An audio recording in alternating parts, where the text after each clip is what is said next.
No. It looks like I've got enough time to explain what's happening underneath the ground at this very point in time. Now, like all geysers, beneath us here is a reservoir. This particular reservoir contains approximately 27,000 litres of superheated water. Now, we need to use our imaginations a little bit. This reservoir beneath me is actually divided into two chambers. Hey, get back down.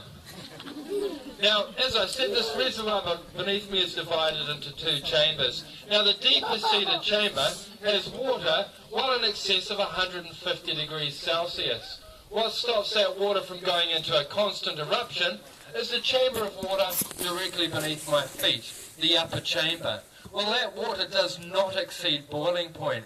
So that cooler, denser water is actually acting like a lid or a blanket, containing a superheated pressurized water underneath. Now, by me dropping 300 grams of soap or surfactant into the mouth of the geyser, that soap is dispersing itself along that cooler chamber of water. And what it is doing to that water is softening it or breaking the surface tension, which allows our superheated water underneath to expand and mix with the cooler water on top. Now, as two extreme temperatures of water mix together, the water flashes into steam. And with that flash of steam, hopefully in a few moments' time, we'll have ourselves a hydrothermal eruption. Now, some of you in the audience are probably thinking to yourselves at this very point in time, hey, that's no geyser. And you'd be absolutely correct, because I'm the geyser, this is a geyser. Now, if I wasn't to touch this geyser in any shape or form, it would still naturally do its own thing. The natural flash point of this geyser is between 48 hours and 72 hours. So right away you can see the problem. It'd be extremely difficult for us to pinpoint the exact time of a natural eruption. So for the last 80 years on a 24-hour cycle, we've given Mother Nature this helping hand. Now, as I said, when this phenomenon was first discovered, our lovely lady looked nothing like this. Well, entertainment for those prisoners 80 years ago was pretty limited. No PlayStations for them to play with. So what they decided they'd do was around the mouth of the geyser, they placed a whole lot of rocks into the shape of a cone or a funnel, with the intention of reducing the throat of the geyser to get more height out of her. So rather than playing at heights of just 5 metres, she now can play anything up to 21 metres high. And over the last 80 years that these rocks have been placed here, they've been covered in a white substance. That substance is nothing to do with soap. What it is a mineral found in the reservoir beneath us called silica. Every time our lovely lady erupts and water flows over the rocks like so, the silica precipitates at a rate of 3 to 6 millimetres a year. Now, the name Lady Knox, well, that came about in May of 1903, when New Zealand's 15th Governor-General, Lord Ranfurly, he came to do an inspection at the nearby prison camp. He was accompanied by his daughter, the Lady Constance Knox. Being a lady of high standing, she wanted nothing to do with the prison camp. But she had heard all about this geothermal washing machine. So in May of 1903, she was given the pleasure of soaping the geyser, and her name has stuck with it ever since.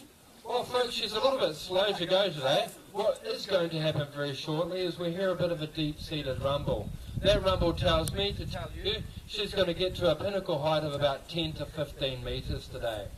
She'll hold that initial height for 2 to 3 minutes, then she's going to subside and play at varying heights for the next 45 minutes to an hour and a half. Now, how long she plays for and how high she plays for has no bearing on what I've just done this morning. What has the largest influence on things is how much rain has fallen in the region at any one time. And the reason why she is a little bit slow today is there's more than likely a low pressure system coming bearing down on the earth. So that affects the height and how long she plays for. Anyway, folks, I have had a shower this morning, so I'm going to move out of the way.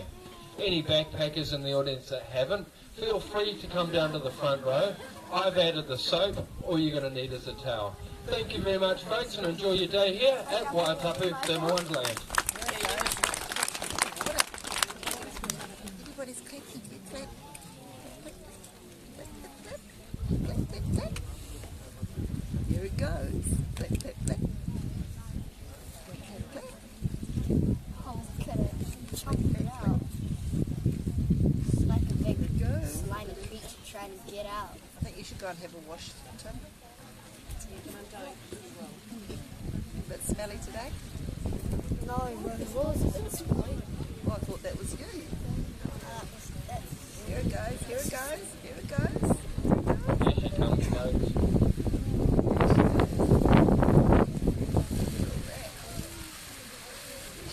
Look at the water, look at the water. Look at the water. Oh, here it goes.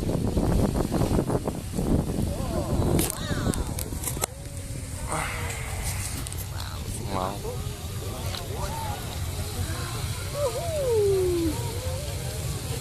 Woohoo!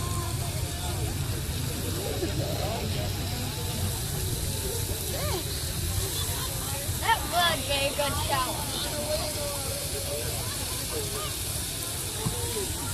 Okay, another good shower.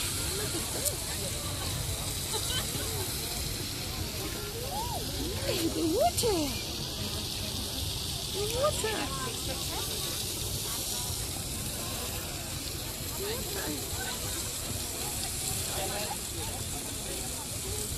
The water. Yeah.